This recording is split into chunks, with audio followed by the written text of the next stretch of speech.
What happens when the woman you're trying to kill has a Navy SEAL for a cousin? What happens when blood runs thicker than money? This is the story of how one phone call changed everything. How a parking garage became a battlefield. How a pregnant woman discovered that sometimes the only way to save your life is to fight back against the person who's supposed to love you most. Rebecca thought she was married to her protector. She was actually married to her predator. And predators never expect their prey to have teeth. Stay with me for the next 90 minutes as we uncover the truth about Jonathan Blackwood's previous wives, the insurance money he's already collected, and the systematic way he turns love into murder.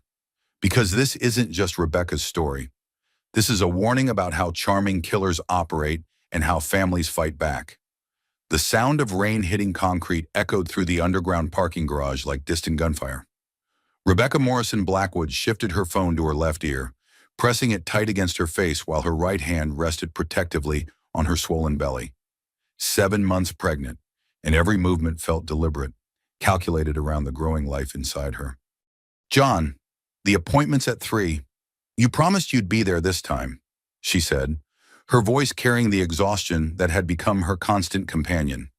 Not just pregnancy fatigue, but the bone-deep weariness of being perpetually disappointed by the man she'd married.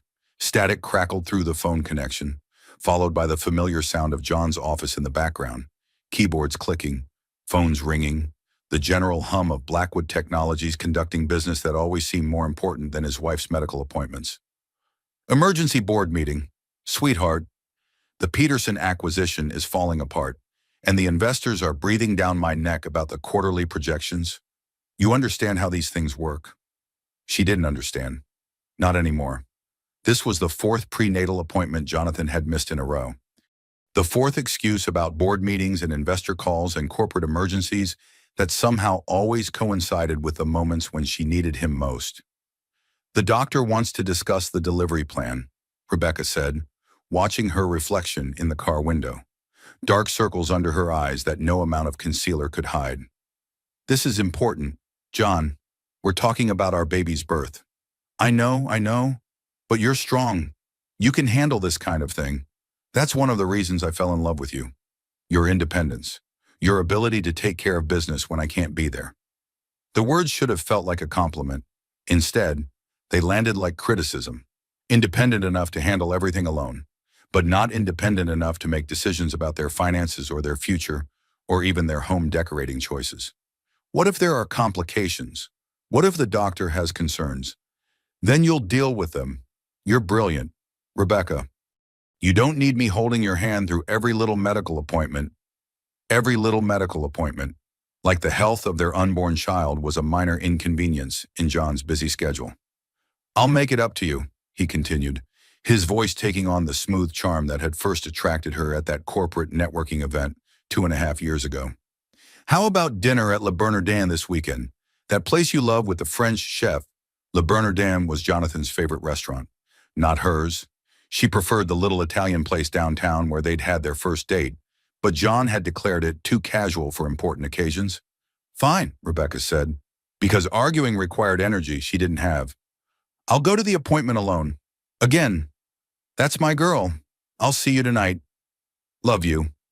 The line went dead before she could respond. Rebecca stared at the phone for a long moment, watching the call timer reset to 0. "That's my girl." Like she was a pet who'd performed a particularly clever trick. Her heels clicked against the concrete as she walked toward the medical building elevator, the sound echoing in the mostly empty garage. 3:15 on a Tuesday afternoon meant most people were at work, conducting important business that couldn't be interrupted for something as trivial as a prenatal appointment. The parking garage felt different today, colder despite the mild Seattle weather. Shadows seemed to shift in her peripheral vision, creating movement where there should have been stillness. She chalked it up to pregnancy hormones and the gray autumn light filtering through the concrete structure. A figure stepped out from behind a concrete pillar near the elevator bank. Tall, broad shoulders, military bearing that was unmistakable even in civilian clothes. Rebecca's heart stopped beating for one impossible moment. "Mac, what are you doing here?" Marcus Morrison stood between her and the elevator, hands loose at his sides in a stance she recognized from childhood visits. Alert, ready, dangerous in a way that had nothing to do with anger and everything to do with years of military training that had shaped him into someone who could kill with his bare hands if necessary. Becca, his voice carried the old warmth she remembered from family barbecues and Christmas mornings, but wrapped around something new and terrible, something that made the fine hairs on her arms stand up despite the mild temperature. Get in the car. Now. What, Mac? What are you talking about? I have a doctor's appointment in 15 minutes. Dr. Wilson is expecting me. Cancel it. Why would I cancel my appointment? What's wrong? She took a step toward him, her free hand instinctively covering her belly in the protective gesture that had become second nature. Is Aunt Grace okay? Did something happen to Grace? Mac's jaw tightened, the muscle that used to twitch when he was trying not to lose his temper at family gatherings. When Uncle Robert would make his casual racist comments, or when Cousin Danny would drink too much and start picking fights with people half his size. Aunt Grace is fine. You won't be if you get in that elevator. The parking garage suddenly felt smaller, more isolated. Rebecca looked around for other people, other cars, anything normal and safe and routine. They were alone except for the distant sound of traffic from the street level above. Mac, you're scaring me. Good, you should be scared. He moved closer, close enough that she could smell his familiar cologne mixed with something else, something sharp and metallic that took her a moment to identify. Gun oil. Because someone paid me $50,000 to make you disappear. The world tilted sideways.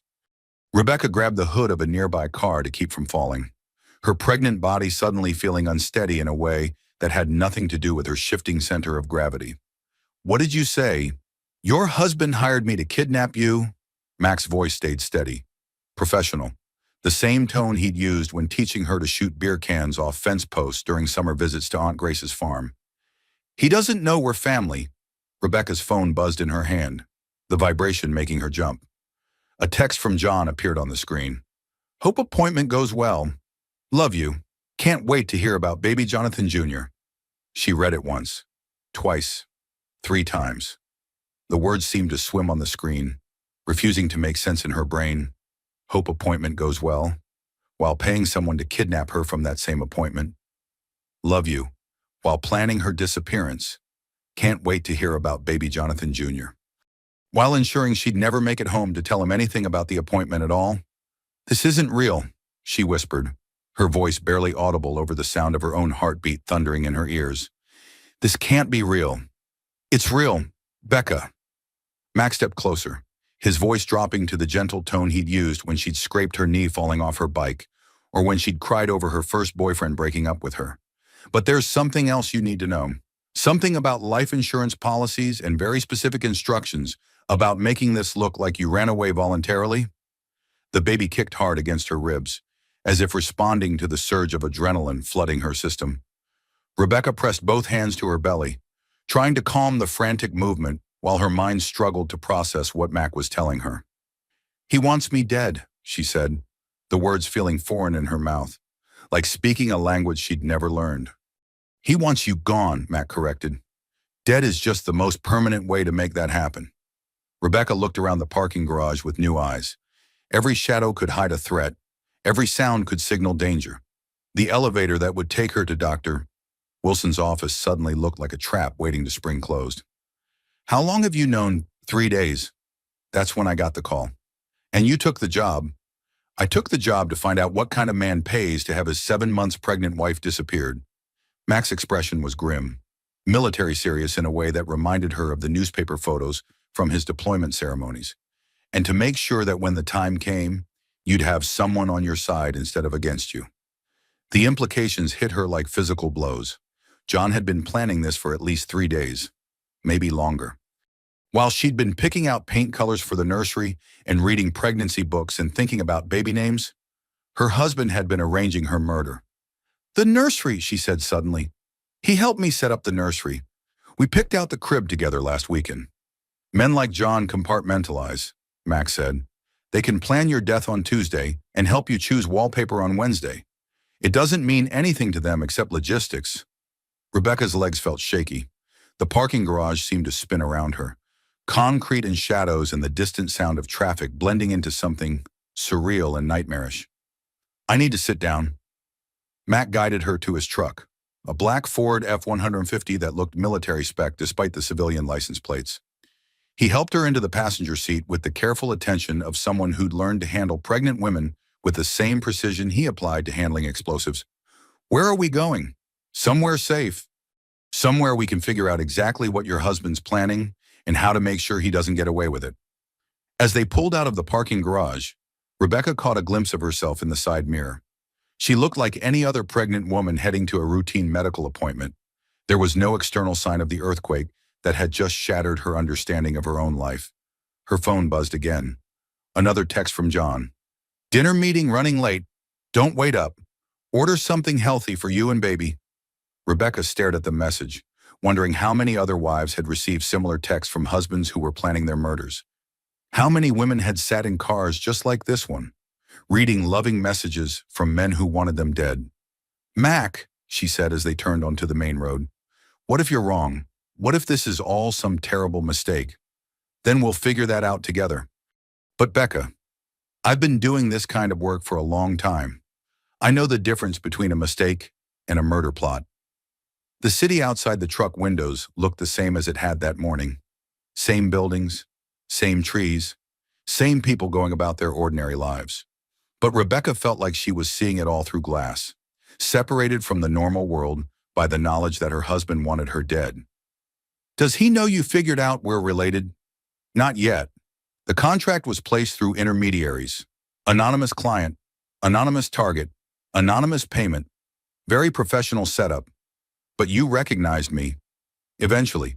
The client provided your maiden name and your college address. Old surveillance photos from when you first started dating John. When I saw them," Matt glanced over at her, and she saw the moment of recognition reflected in his eyes. Same blue eyes as Aunt Grace. Same stubborn chin you've had since you were 5 years old and refused to eat your vegetables at Sunday dinner. A memory surfaced without her permission. Summer barbecue at Aunt Grace's house when Rebecca was maybe 14, crying in the backyard because some boy at school had called her flat-chested and ugly. Mac, 19 and home on leave from basic training, sitting beside her on the porch swing while Grace made lemonade in the kitchen. "Boys that age are idiots," he'd said, his voice serious in the way that had made her feel like her problems mattered. "They say stupid things because they don't know how to deal with feelings they don't understand yet. I'm never going to be pretty. You're going to be beautiful, inside and out. And when you are, you'll have boys lining up to date you. The trick will be finding one who deserves you." "How will I know?" "You'll know because he'll make you feel more like yourself, not less. He'll want you to be stronger and smarter and more independent, not weaker and smaller and more dependent on him." Rebecca closed her eyes, remembering the conversation with painful clarity. Mac had been describing the exact opposite of her marriage to Jonathan. "Blood protects blood," Mac had told her that day. "That's what Dad always said. Morrisons look out for each other, no matter what, no matter how much time passes or how far apart we are." "I should have called you," Rebecca said now, opening her eyes to find Mac watching her with concern. "When things started getting bad with John, I should have called you. When did they start getting bad?" Rebecca thought about it, trying to pinpoint the moment when love had started feeling like control and protection had started feeling like imprisonment. "Gradually. So gradually I didn't notice until it was too late to change anything. That's how predators work. They don't show you who they really are until you're trapped." Coronum. The truck pulled into an industrial area Rebecca didn't recognize. Warehouses and shipping containers stretched in every direction. The kind of place where legitimate businesses operated during the day and questionable activities happened after dark.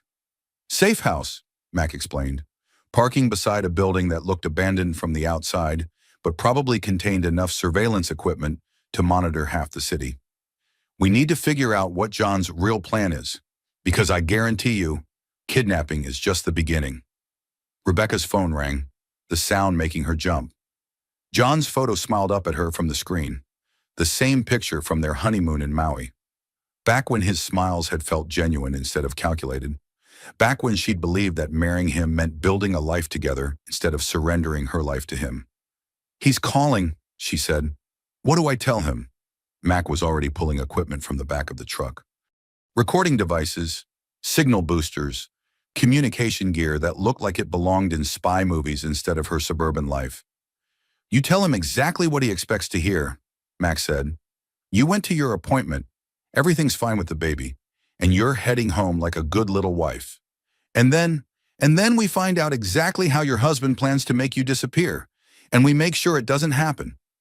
Rebecca stared at the phone as it continued ringing. 5 rings. 6. 7. In a few more seconds, it would go to voicemail, and John would know something was wrong. He'd start calling her friends, her doctor, anyone who might know where she was. He'd play the worried husband perfectly while knowing exactly why she wasn't answering. Answer it, Becca. But remember, everything you say right now might save your life. She pressed the answer button. Hi, honey. Rebecca, thank God. I was starting to worry when you didn't pick up right away. John's voice carried the perfect note of concerned husband, and Rebecca found herself wondering if he'd practiced that tone, if he'd stood in front of a mirror, rehearsing worried expressions and anxious inflections for the day when his wife would start missing appointments because she was dead. Sorry, I was just walking to the car. You know how these appointments run long sometimes. Of course, of course. How did everything go? What did Dr. Wilson say about the baby? The casual way he asked made Rebecca's stomach turn. John had never shown this much interest in her medical appointments before. Usually, he'd ask a perfunctory, "How was the doctor?" and change the subject before she could answer with any detail. Everything's fine. Baby's measuring perfectly. Growth is right on track for the due date. Wonderful. And what about the delivery plan? Did she discuss any of the logistics? Rebecca looked at Mac, who was making notes while monitoring the recording equipment he'd set up with military efficiency. He gestured for her to keep talking. Keep John on the line as long as possible. She wants to schedule the cesarean for the 2nd week of December. Said it would be safer given the baby's position. It was a lie. Dr. Wilson had actually said the baby was perfectly positioned for natural delivery. But John didn't need to know that. Let him plan around false information. December. That's perfect timing. Right after the quarterly board meeting. John's voice carried a note of satisfaction that made Rebecca's skin crawl. Listen, sweetheart, I'm going to be late tonight. The Peterson acquisition is requiring some delicate negotiations. Don't wait up for me. How late? Very late, probably after midnight. These international deals require working around multiple time zones. You know how it is. Rebecca didn't know how it was because John had never explained the details of his business to her. She knew he was the CEO of a technology company that developed software for financial institutions. But beyond that, everything was confidential and too complicated for her to understand. I'll probably just order something and watch a movie, she said, falling into the role of the compliant wife with an ease that terrified her. Perfect. Order from that healthy place you like. You need to keep your strength up for the baby. The healthy place she liked was actually the healthy place John preferred. Rebecca would have chosen pizza or Thai food, but John had gradually steered her away from unhealthy choices over the course of their marriage. I will, love you. Love you too, sweetheart. Get some rest, and you sound tired. The line went dead. Mac immediately began analyzing the recording, his face grim as he listened to voice patterns and background noise, with the trained ear of someone who'd spent years extracting intelligence from intercepted communications. He's establishing his alibi, Mac said. Whatever was supposed to happen to you today was timed to coincide with his business meeting. Worried husband working late while his pregnant wife disappears. Rebecca started to pace, which was difficult in the confined space of the warehouse office. Her mind raced through the conversation, analyzing every word and inflection for clues she'd missed. He knew about the cesarean scheduling. Dr. Wilson mentioned it might be a possibility, but we hadn't made any definite plans. He's been monitoring your medical records, probably has access through the insurance or by bribing someone in the office. Men like John don't leave anything to chance. The idea that John had been reading her private medical information felt like another violation. How long had he been planning this? How many details of her life had he been cataloging and analyzing while she'd been obliviously planning their future together? Mac, I need you to tell me exactly what the job entailed. Everything. Don't try to protect me from the details. Mac studied her face for a moment, probably assessing whether she was strong enough to handle the truth. Whatever he saw there must have convinced him, because his expression shifted into full military briefing mode. 3 days ago, I received a call through a secure line I use for private security contracts. Anonymous client, premium rate, simple extraction job. Target Rebecca Morrison Blackwood, age 29, currently 7 months pregnant. Instructions: make the disappearance look voluntary. No contact with family or friends for a minimum of 6 months. Payment $50,000 up front, $50,000 on completion. $100,000 to kidnap me. $100,000 to make you disappear in a way that wouldn't trigger an immediate police investigation. If you run away voluntarily, it takes 72 hours before you're officially considered missing. Gives the client time to establish a story and clean up any loose ends. Rebecca felt sick. The baby kicked hard against her ribs, responding to her elevated stress levels with frantic movement that made her press both hands to her belly. But you recognized my name. Not immediately. The client provided Rebecca Morrison as the target name, with an address from your college years. When I did the preliminary surveillance, I saw recent photos they'd provided for identification purposes. Mac pulled up files on his laptop, showing Rebecca pictures of herself that she'd never seen before, walking to her car from the grocery store, leaving yoga class at the community center, coming out of her doctor's office 2 weeks ago. He's been having me followed for at least a month, based on the timestamps. Professional surveillance, not cheap. The violation felt physical. Rebecca wrapped her arms around herself, trying to process the idea that strangers had been watching her, photographing her, cataloging her movements while she'd been going about her normal life. When did you realize we were related? When I saw the photos. Same blue eyes as Aunt Grace. Same way of tilting your head when you're thinking that you've had since you were a kid. Same stubborn set to your jaw when you're annoyed. A memory surfaced of family barbecues at Aunt Grace's house. Rebecca must have been 8 or 9, sitting on the porch with Mac while he taught her to whittle wooden figurines. He'd been 15 then, patient with his younger cousin in a way that had made her feel special and protected. Blood protects blood, he'd said when she'd cut her finger on the knife and started crying. Morrisons look out for each other. That's the rule. So I took the job, Mac continued, to find out what kind of man pays to have his pregnant wife disappeared, and to make sure that when the time came, you'd have someone on your side. And what kind of man is he? Mac's expression darkened. The kind who's done this before? The warehouse felt like it was shrinking around her. Rebecca sat down hard on a folding chair, her legs suddenly unsteady. What do you mean, done this before? I mean your husband has a pattern, and you're not his first wife. The words hit her like physical blows. Rebecca stared at Mac, trying to process what he was telling her, while the baby continued its frantic kicking. I don't understand. Jonathan Blackwood has been married twice before you. Wife number 1, Michelle, died in a car accident in 2018. Wife number 2, Sarah, fell down the stairs in 2015. Both deaths occurred within 6 months of marriage. Both had recently increased life insurance policies. Rebecca felt the world tilt around her. She gripped the edge of the table to keep from falling off the chair. You're saying he's murdered 2 women before me. I'm saying the pattern suggests that possibility.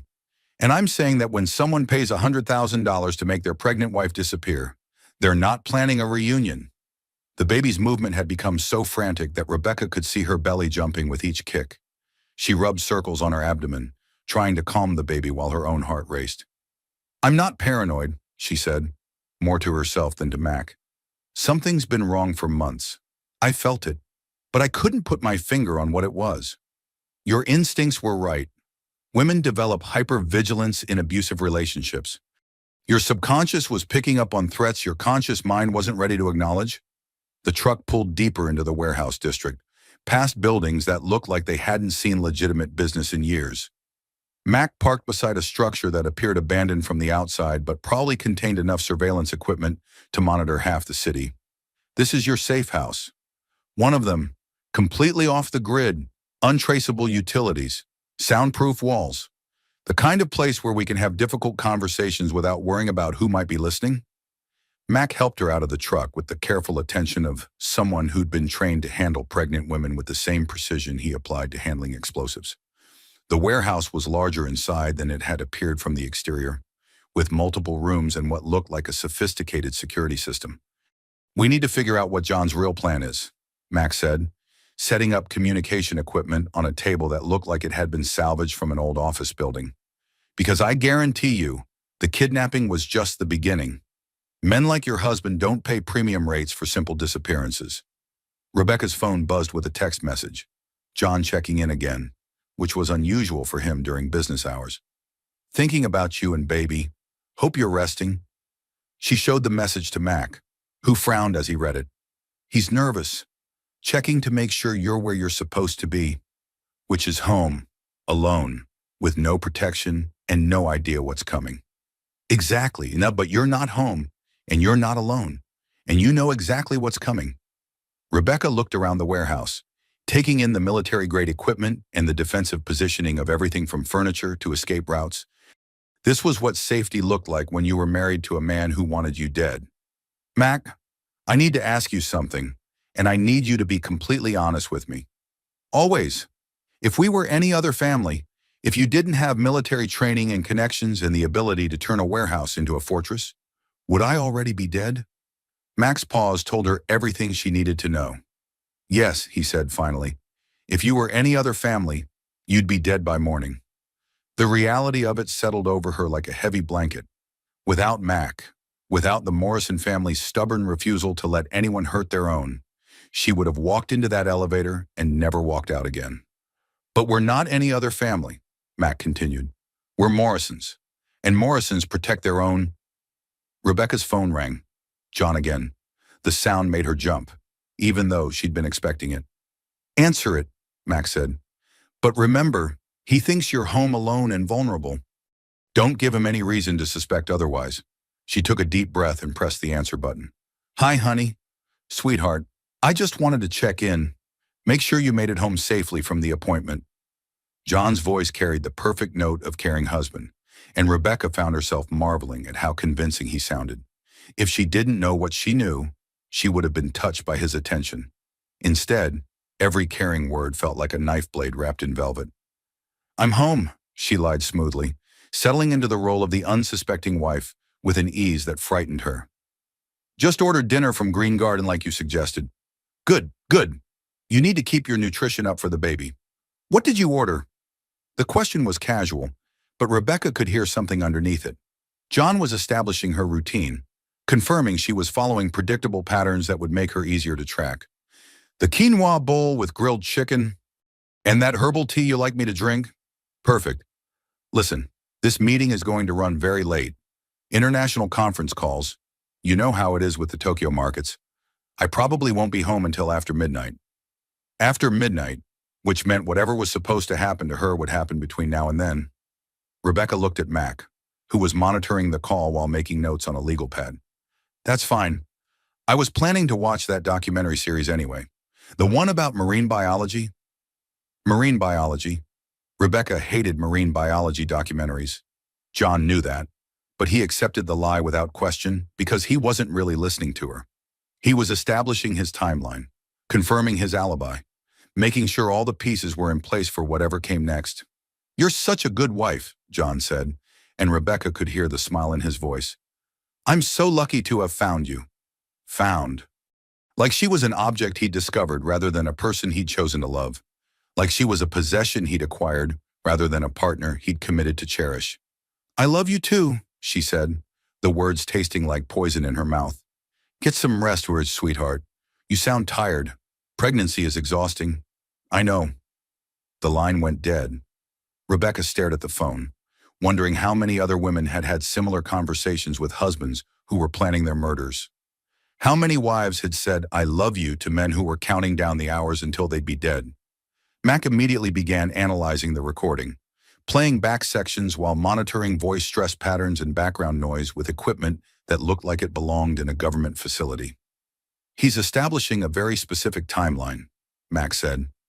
"The call duration suggests he's somewhere private, probably his office. Background noise indicates he's alone, not in a meeting with other people." Haha, so the international conference call is a lie. Everything he's told you today has been a lie. He's not in meetings. He's coordinating your murder. The casual way Max said it made Rebecca's stomach clench. Murder, not disappearance, not kidnapping, not some elaborate scheme to steal her identity. Murder, the premeditated killing of his wife and unborn child for money. How much life insurance do I have? Mac pulled up files on his laptop, screens full of financial information that made Rebecca realize how thoroughly he'd investigated her situation. $5 million. Policy was increased 6 months ago from $1 million. Premium increases were structured to look like routine financial planning for a growing family. Rebecca started to pace, her mind racing through the implications. 6 months ago, John had started planning her death. While she'd been decorating the nursery and reading pregnancy books and imagining their future together, he'd been calculating how much money her death would be worth. "The baby," she said suddenly. "What happens to the baby in the insurance policy?" Mac's expression darkened. "The baby is included as a dependent. If something happens to both of you, John collects an additional $2 million. $7 million total, enough to save his failing business and fund his new life with his pregnant secretary." Rebecca felt the baby kick hard against her ribs, as if responding to her spike in blood pressure. She sat down on the concrete floor, hand on her belly, and did what she always did when overwhelmed. Count baby kicks like a heartbeat to keep herself grounded in reality. 1, 2, 3, like a rhythm that proved life was still happening inside her, even while everything else fell apart around her. "But here's what's really interesting," Mac continued, pulling up more files on his laptop. "John didn't just hire me. There's another team involved. Russians, based on the communication patterns I've been monitoring. Professional killers who specialize in making murders look like accidents." Rebecca's counting stopped. "What do you mean?" "I mean your husband has a backup plan. If the kidnapping doesn't go smoothly, if I develop a conscience, if anything goes wrong with the original plan, he's got a secondary team standing by to clean up loose ends." The warehouse felt like it was spinning around her.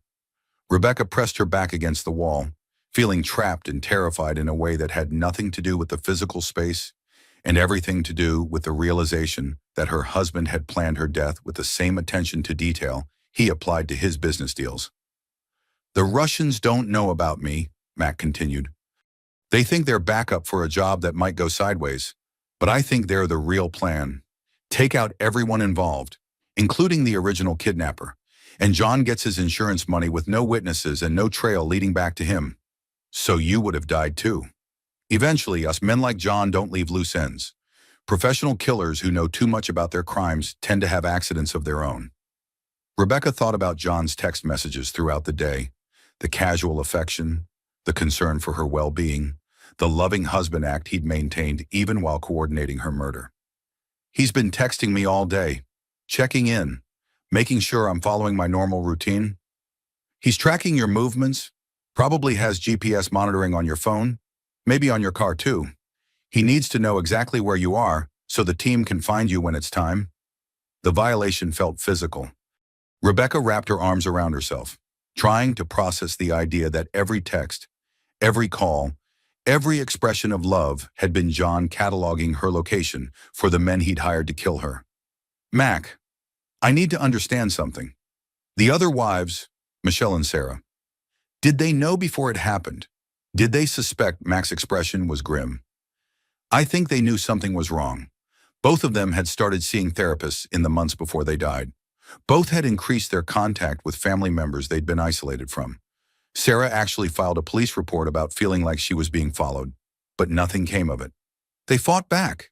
They tried, but they didn't have what you have, which is family who fights back. Michelle was an only child with elderly parents. Sarah's family lived across the country and barely spoke to her after she married John. You have me." The weight of that statement settled over Rebecca like armor. She wasn't alone. She wasn't isolated. She had a cousin who'd spent years learning how to kill people who threatened innocent lives, and she was damn sure going to use that advantage. "What's the plan?" "First, we figure out exactly how John intends to kill you. Then we turn the tables on him." Mac's phone buzzed with an alert from the surveillance system he'd set up around the warehouse.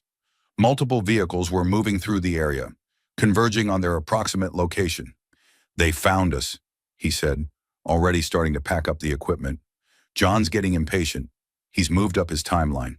How is that possible? We've only been here an hour. GPS tracking on your phone. I should have thought of that sooner. Mac was moving with military efficiency, securing weapons and communication gear while monitoring the approaching vehicles on his laptop. They've been tracking you all day, just waiting for the right moment. Rebecca's phone rang. John's picture smiled up at her from the screen. Don't answer it, Mac said. Let him think something's wrong. Men like John don't handle losing control very well. The phone continued ringing as they prepared to leave the warehouse. 5 rings, 6, 7. Finally, it went to voicemail. Time to go, Max said. But Rebecca, I need you to understand something. The game has changed. We're not just avoiding your husband's murder plot anymore. We're actively fighting a war. Then let's fight it. The Russians think they're hunting a scared pregnant woman and her incompetent kidnapper. They have no idea they're about to face someone who's been trained to protect innocent lives from men exactly like your husband. As they left the warehouse, Rebecca caught a glimpse of herself in the truck's side mirror. She looked like any other pregnant woman leaving a routine appointment, but something in her eyes had changed. The scared, confused wife was gone. In her place was someone harder.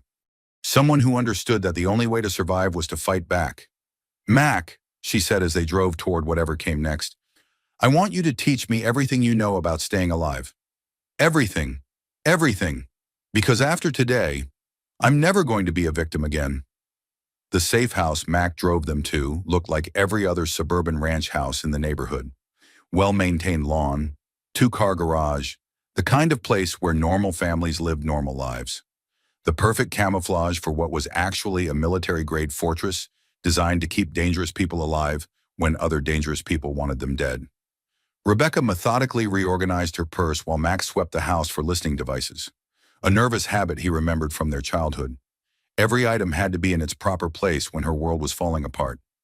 Lip balm in the front pocket, keys clipped to the designated ring, phone in the padded compartment, wallet centered at the bottom with credit cards arranged by frequency of use. The ritual calmed her enough to think clearly, to remember instead of just react, to piece together the slow, methodical destruction of her autonomy that had masqueraded as love for 2.5 years. Tell me about the control, Max said gently, settling across from her in the living room that looked like it belonged to a suburban family, but was actually equipped with bulletproof windows and reinforced walls. Abusers don't start with murder. They build up to it over time. The memories came in waves, starting with the charm offensive that had swept her off her feet at that corporate networking event. John had pursued her with an intensity that had felt romantic instead of obsessive. Flowers delivered to her office every day for a month. Surprise visits during her lunch breaks.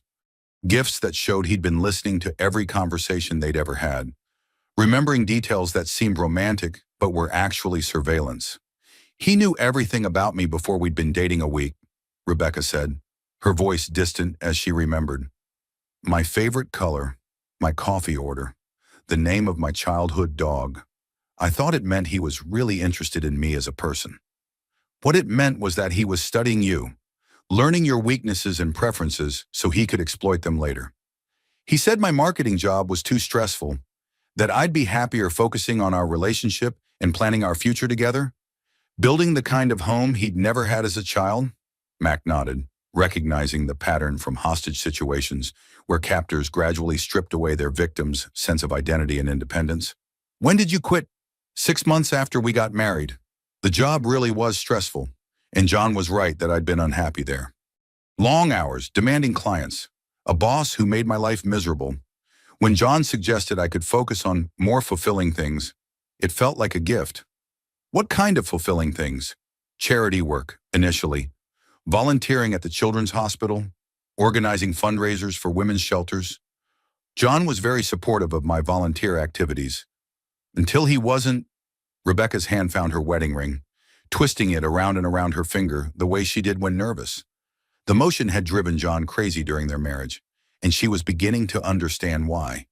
The ring twisting meant she was thinking independently instead of just accepting what he told her. The volunteer work became too demanding. The people I worked with were using me and didn't appreciate my contributions. John said I was too generous, too trusting, that people would take advantage of my good nature if I didn't set boundaries. So you set boundaries. I stopped volunteering, stopped attending board meetings and fundraising events.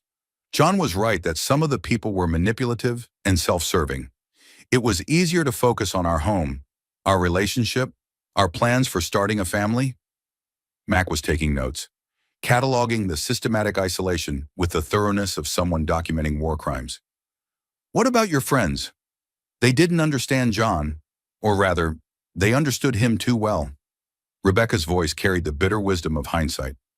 My best friend from college, Sarah, took me aside at our wedding reception and asked if I was sure about marrying him. Said there was something about him that didn't sit right with her. What did you tell her? That she was jealous of my happiness, that she couldn't stand to see me in a healthy relationship because she'd never been able to maintain one herself. John's words. John's words. He'd been telling me for months that Sarah was toxic, that she undermined my confidence and sabotaged my relationships out of spite. Looking back, I can see that Sarah was the only person in my life who saw through John's charm to whatever was underneath. When did you stop talking to her? Gradually. It wasn't a dramatic break, just fewer phone calls, fewer lunch dates, fewer girls' nights out. John would always have something planned when Sarah invited me somewhere. A romantic dinner, a surprise weekend trip, quality time together that I couldn't possibly turn down. Mac recognized the technique, isolation disguised as devotion. The abuser becomes the victim's entire world by slowly eliminating every other relationship and activity that might provide perspective or support. Financial control came next, Rebecca continued. John said it was his area of expertise, that I shouldn't worry about complicated investment strategies and tax implications. He set up a household account for groceries and personal expenses, but all the major financial decisions were his responsibility. How much access did you have to your own money? I didn't have any money of my own. When I quit my job, John added me to his accounts, but he managed everything. I had a credit card for household expenses and a small checking account for personal purchases, but I never saw bank statements or investment portfolios or business financial reports. Did you ask to see them? Once or twice, John said the numbers would just stress me out, that I didn't need to worry about finances when I had a husband who could handle everything. He made it sound like protecting me from boring adult responsibilities instead of keeping me in the dark about our actual financial situation. Rebecca's phone buzzed constantly as they talked, John checking in with increasing frequency and growing agitation. Where are you? I called the house and you didn't answer. Starting to worry. Please call me back. Rebecca, this isn't like you. I'm concerned. Each message more possessive than the last, more demanding, more threatening underneath the veneer of concern. You need to answer him soon, Max said, monitoring the GPS tracking equipment he'd set up. But not yet. Let him experience a little of the fear he's been putting you through. Through the laptop surveillance feeds, they watched John's office building. He'd left at exactly 7 o'clock, not heading toward any restaurant or meeting room Rebecca recognized. The international conference call was definitely a lie, Mac confirmed. He's meeting with 3 men in expensive suits at a location I don't recognize, probably coordinating with the backup team. Rebecca was beginning to recognize the feeling that had been growing inside her for months. Not pregnancy hormones or postpartum depression or any of the other explanations John had offered for her increasing anxiety. Fear. Rational, justified fear of a man who was planning to kill her. The hardest part is admitting I knew something was wrong, she said, her voice stronger now than it had been in months. I felt it in my bones, but I kept telling myself I was being paranoid, that pregnancy was making me overly emotional and suspicious. Your instincts were right. Women in abusive relationships develop hypervigilance as a survival mechanism. Your subconscious was picking up on threats your conscious mind wasn't ready to process. But I was pregnant. I wanted our baby to have a father. I wanted to believe that the man I married still existed somewhere underneath all the control and manipulation. Mac's expression softened. The man you married never existed.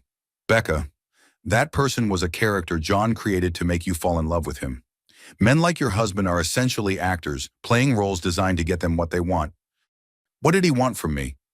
Initially, a wife who would make him look good to business associates and potential investors. A woman who was attractive enough to be impressive, but not so attractive that she'd draw attention away from him.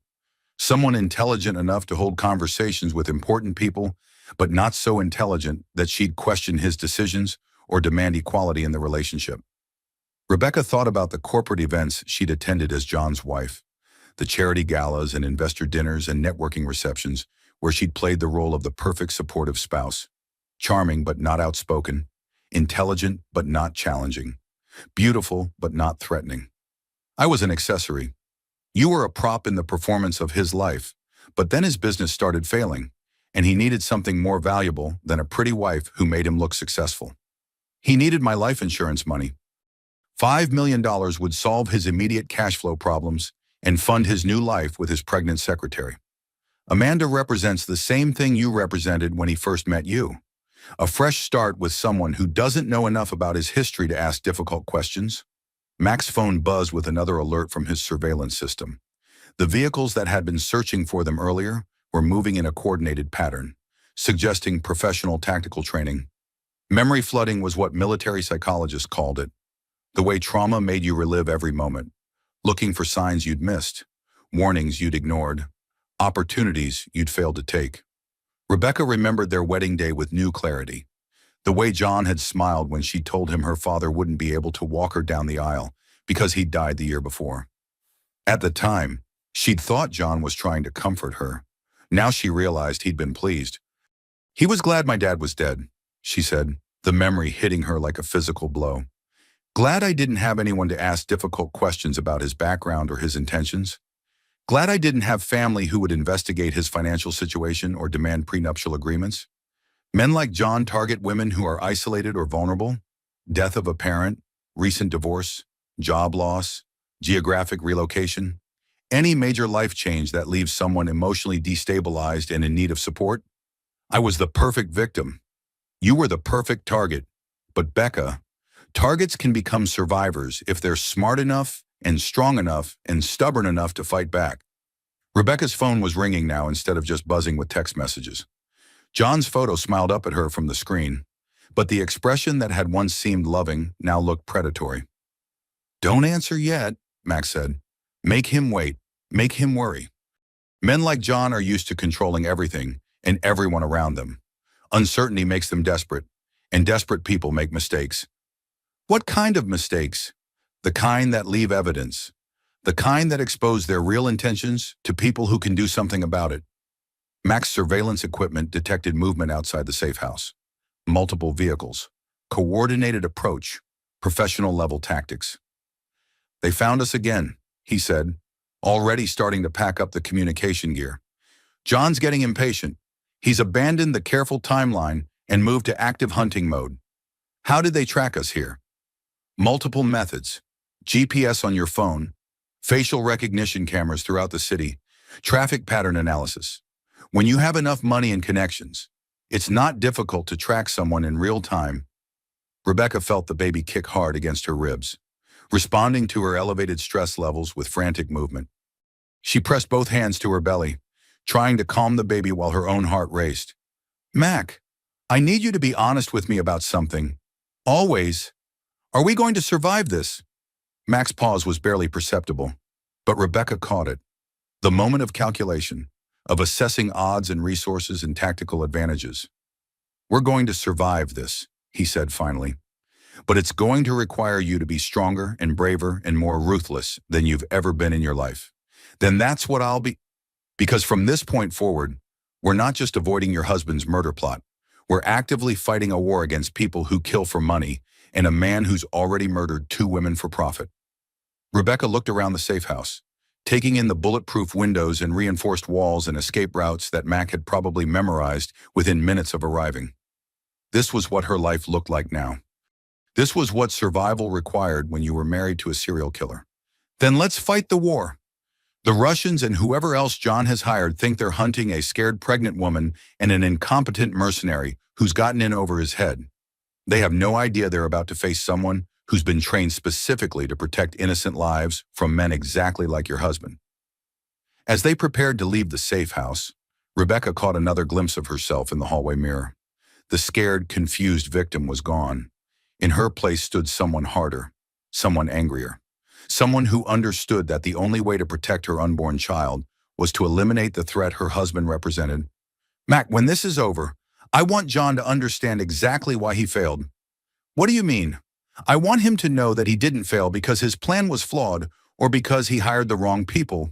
I want him to know that he failed because he underestimated his target. Because he thought pregnancy made me weak instead of desperate. Because he assumed I was isolated instead of connected to people who would die before they'd let anyone hurt me. Mac's smile was absolutely terrifying. Then let's make sure he lives long enough to learn that lesson. The third safe house looked like an abandoned auto repair shop on the outskirts of Seattle, complete with rusted car parts and broken windows. The perfect camouflage for what was actually a military-grade operations center equipped with enough firepower to stop a small army. Mac transformed before Rebecca's eyes as they entered the building. The familiar cousin who'd taught her to ride a bike and defended her from playground bullies disappeared, replaced by someone cold and calculating and absolutely lethal. This was Marcus Morrison, former Navy SEAL, current private military contractor, and one of the most dangerous men alive when someone threatened his family. Weapons appeared from hidden compartments throughout the building. Military-grade communication equipment emerged from concealed storage areas. Maps and tactical displays and surveillance monitors turned the space into something that belonged in a war zone instead of suburban Washington. Rule 1, Max said, checking the action on a rifle Rebecca didn't want to identify, but knew was designed for killing people at significant distances. We don't run. Running gets you killed when you're dealing with professional hunters. We control the battlefield. Mac, I'm 7 months pregnant. I can't fight trained killers. You don't fight. You survive. There's a very important difference. His phone was already speed dialing numbers Rebecca didn't recognize. Echo team, this is Phoenix. I need immediate support for a family protection detail. Rules of engagement, anyone threatening family members doesn't get to leave alive. Rebecca watched her cousin become someone else entirely. This was the Mac who'd survived 3 tours in Afghanistan, who'd earned medals she wasn't allowed to know about for missions he couldn't discuss, who'd spent years training to protect innocent people from predators who used violence to get what they wanted. The responding voices on the phone spoke in military shorthand that Rebecca couldn't follow. But the tone was clear. Professionals acknowledging a legitimate request for backup from someone they trusted and respected. ETA 20 minutes, Mac reported. Full tactical gear, heavy weapons, explosives if necessary. These are people who've worked with me for years. They understand what family protection means. Rebecca was beginning to understand the scope of what Mac had built around himself. Not just a business or a career, but a network of highly trained individuals who were bound together by something stronger than money or professional obligation. I trusted John with everything, she said, anger finally cutting through the fear and disbelief that had dominated her emotions since the parking garage encounter. My body, my baby, my future, my life. How could I be so stupid? You weren't stupid. Mac's voice carried years of tactical experience and psychological training.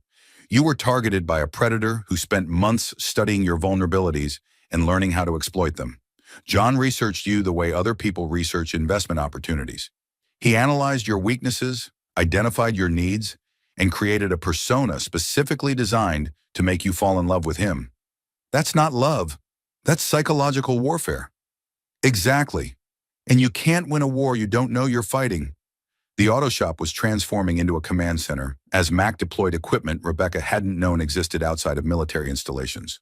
Laptops displaying satellite feeds and communication intercepts. Secure phone lines monitoring police frequencies and emergency services. Weapons laid out with military precision on tables that had probably been used for legitimate car repairs until very recently. Rebecca found herself studying her reflection in the cracked mirror someone had left propped against a workbench. Her wedding ring caught the harsh fluorescent light as she twisted it around and around her finger. The nervous habit that had driven John crazy throughout their marriage. You need to stop doing that, he'd said countless times. It makes you look weak and uncertain. People will think you're not confident in our relationship. Now she understood. The ring twisting meant she was thinking independently instead of just accepting what he told her. John had been systematically training the independence out of her, one small criticism at a time. He hated when I did this, she said, continuing to twist the ring while watching her reflection. Said it made me look nervous and insecure. It meant you were processing information instead of just accepting his version of reality. Abusers can't tolerate independent thought because it threatens their control. Through the surveillance feeds Mac had established, they watched John's movements throughout the city. No longer the careful, methodical businessman following his normal routine. Now he was moving with the urgency of someone whose plans had gone sideways and who needed to regain control quickly. "He's panicking," Mac observed, tracking John's location through multiple cameras and GPS signals. "Look at the route he's taking. Erratic, inefficient, emotional instead of logical. Men like John fall apart when they lose control of the narrative." "What narrative?" "The story he's been telling himself about who you are and how this situation would unfold. In his mind, you were supposed to be a helpless victim who walked into his trap without resistance. Instead, you've disappeared with someone who knows how to fight back." Rebecca's phone had been buzzing constantly with increasingly frantic messages from John. "Where are you? This isn't funny anymore. I'm calling the police." "Rebecca, you're scaring me. Please call back immediately. I'm coming home. You better be there." Each message revealed more of John's real personality underneath the carefully constructed facade of the loving husband. Demanding, controlling, threatening. Absolutely furious that his wife had stepped outside the boundaries he'd established for her life. "He's losing the mask," Max said, reading the messages over Rebecca's shoulder. "This is what he really sounds like when he doesn't get his way." "Should I answer him?" "Not yet. Let him spiral a little more. Desperate people make bigger mistakes, and we need him to make a mistake big enough to hang himself with." Mac's backup team arrived exactly 20 minutes after his call, moving through the building with the silent efficiency of soldiers who'd worked together for years in situations where mistakes meant death. Daniel Morrison, no relation despite the shared surname. Ex-Marine sniper with a face like carved granite and eyes that missed nothing. Rodriguez, demolitions expert who could bring down a building or breach a fortress with equal precision. Thompson, communications specialist who could intercept and decode enemy transmissions while maintaining secure contact with friendly forces. "Situation report," Daniel said, his voice carrying the authority of someone who'd commanded men in combat. "Family protection detail," Mac replied.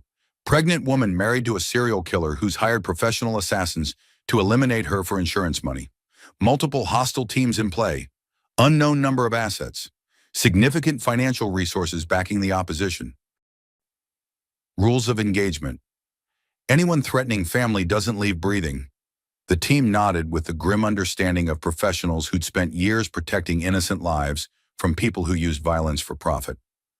"Ma'am," Daniel said, addressing Rebecca with the respectful formality she remembered from military movies, "we're going to keep you and your baby safe. That's a promise." Rebecca looked around the auto shop at these men who were willing to risk their lives for someone they'd never met simply because she was family to someone they trusted. This was what safety looked like when you had people who understood that family meant everything. "What's the plan?" she asked. "First, we identify all hostile assets and neutralize them," Mac replied. "Then we gather evidence of John's crimes and turn him over to law enforcement. Then we make sure he never gets the opportunity to hurt anyone else ever again. And if law enforcement can't or won't stop him," Mac's smile was absolutely terrifying, "then we stop him ourselves." Rebecca's anger was building now, hot and clean and focused in a way she'd never experienced before. 7 months of pregnancy hormones channeled into pure fury at the man who'd spent years systematically destroying her sense of self while planning her murder and the murder of their unborn child. "I want more than just stopping him," she said. "I want John to understand exactly why he failed. I want him to know that he didn't lose because his plan was flawed or because he hired incompetent people. I want him to know that he lost because he underestimated his target." "What do you mean?" "I want him to know that he thought pregnancy made me weak instead of desperate, that he assumed I was isolated instead of connected to people who would die before they'd let anyone hurt me, that he believed his own lies about love and protection instead of recognizing that real love makes people stronger, not weaker." Mac's team exchanged glances, the kind of silent communication that passed between professionals who'd worked together long enough to understand each other without words.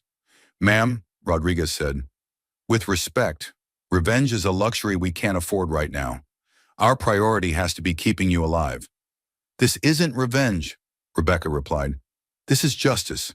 And justice requires that John understand the consequences of his choices. Daniel nodded slowly. She's right. Men like her husband need to understand that actions have consequences. Otherwise, they just find new victims and start the cycle over again. Mac's surveillance equipment detected movement throughout the city, multiple teams converging on their general area with the coordinated efficiency of military operations. They're coming, he announced. Professional search pattern, significant manpower, probably multiple backup plans. John's pulling out all the stops. How many? At least 3 teams that I can track, probably more that I can't. Your husband has invested serious money in making you disappear. Rebecca felt the baby kick hard against her ribs, responding to her elevated stress levels with frantic movement that reminded her exactly what she was fighting for. Mac, I need you to promise me something. Anything. If something happens to me, if this goes wrong somehow, I need you to make sure my baby survives. Even if I don't, nothing's going to happen to you. Promise me. Mac's expression was fierce with the kind of determination that had made him one of the most effective soldiers in the most elite military unit in the world. I promise you that both you and your baby are going to survive this. I promise you that John is going to face consequences for what he's done. And I promise you that when this is over, you're going to be free to build the kind of life you want instead of the kind of life someone else has planned for you. Then let's end this. The people John hired think they're hunting a scared pregnant woman and her incompetent protector. They have no idea they're about to face a team of professionals who specialize in protecting innocent lives from exactly the kind of predators your husband represents. As they prepared for what was coming, Rebecca caught one more glimpse of herself in the cracked mirror. The victim was gone. In her place stood someone harder, someone angrier, someone who understood that the only way to protect the life growing inside her was to eliminate the threat that her husband represented. Mac, she said as the team completed their preparations, when we see John again, I want to be the one to tell him that he failed. You'll get that chance. And I want him to know that he didn't just fail to kill me. He failed to break me. He failed to make me weak. He failed to convince me that I needed him more than I needed my freedom. Mac's team was moving now, taking positions and establishing fields of fire with the practiced efficiency of soldiers who'd done this kind of work in places where the stakes were life and death for entire populations. Most of all, Rebecca continued, I want John to know that the baby he tried to kill is going to grow up free. Free from his control, free from his manipulation, free from his violence, and that's a victory he can never take away from us. Then let's go win this war. Multiple vehicles converged on their location with the coordinated precision of military operations. Through Mac's surveillance feeds, Rebecca watched tactical formations that belonged in war zones, not suburban Seattle. Black SUVs moving in perfect coordination, occupants visible only as shadows behind bulletproof glass.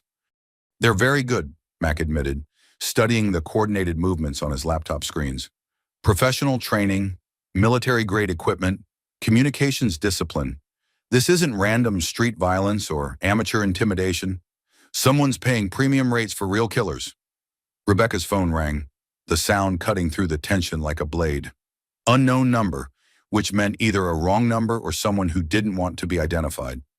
Mac nodded, gesturing for her to answer, while he monitored the call through equipment that could trace the signal and analyze voice patterns in real time. Hello, Mrs. Blackwood. The voice carried a heavy Russian accent and the kind of cold professionalism that made Rebecca's blood freeze in her veins. Your husband is very worried about you. You missed your doctor appointment, and he cannot reach you on your regular phone. I'm fine. Just visiting a friend. Which friend? Mrs. Blackwood. Perhaps we can give you a ride home. Your husband, he is very concerned about you and the baby in your condition. The baby. They knew about her pregnancy, knew she was vulnerable, knew exactly how to use her unborn child as leverage against her. Mac was frantically making cutting motions across his throat while monitoring the trace equipment. The call was being bounced through multiple servers and relay stations, but his equipment was sophisticated enough to track the general area. I appreciate the concern, but I'm fine. I'll be home soon. Mrs. Blackwood, I think maybe you are not understanding the situation correctly. Your husband, He has paid us very much money to make sure you are safe. We take this responsibility very seriously. The threat underneath the polite words was unmistakable. Rebecca hung up, her hands shaking as she set the phone down. Downtown area, probably mobile, Mac reported, analyzing the trace results. Professional relay system designed to prevent tracking, but I got enough to narrow it down to a 6-block radius. They're not going to give up. No, they're not. Men like that get paid for results, not effort. Your husband hired them to make you disappear, and they'll keep trying until they succeed or until someone stops them permanently. Daniel was monitoring police frequencies while Rodriguez prepared defensive charges around the building perimeter. Thompson had established secure communication with what sounded like federal law enforcement contacts who could provide backup if the situation escalated beyond local capabilities. We could involve official law enforcement, Thompson suggested. I have contacts in the FBI who specialize in domestic terrorism and kidnapping cases. Not yet, Mac replied. Official channels move slowly, and we don't have time for warrants and jurisdictional debates. Besides, John's been planning this for months. He probably has contingencies for law enforcement involvement. Rebecca was beginning to understand the scope of what they were facing. This wasn't a simple murder plot hatched by a desperate husband. This was a sophisticated operation planned and executed by someone with significant resources and professional connections. Mac, how much money would it take to hire the kind of people John's using? Hundreds of thousands, maybe millions, depending on how many teams he's got working. Professional assassins don't come cheap, especially ones with the kind of training and equipment we're seeing. Where would John get that kind of money? His business is failing. Mac pulled up financial records on his laptop, screens full of information that painted a picture of Jonathan Blackwood's real financial situation. His business isn't just failing, it's hemorrhaging money. 3 major clients canceled contracts in the last quarter. Stock value has dropped 70% in 6 months.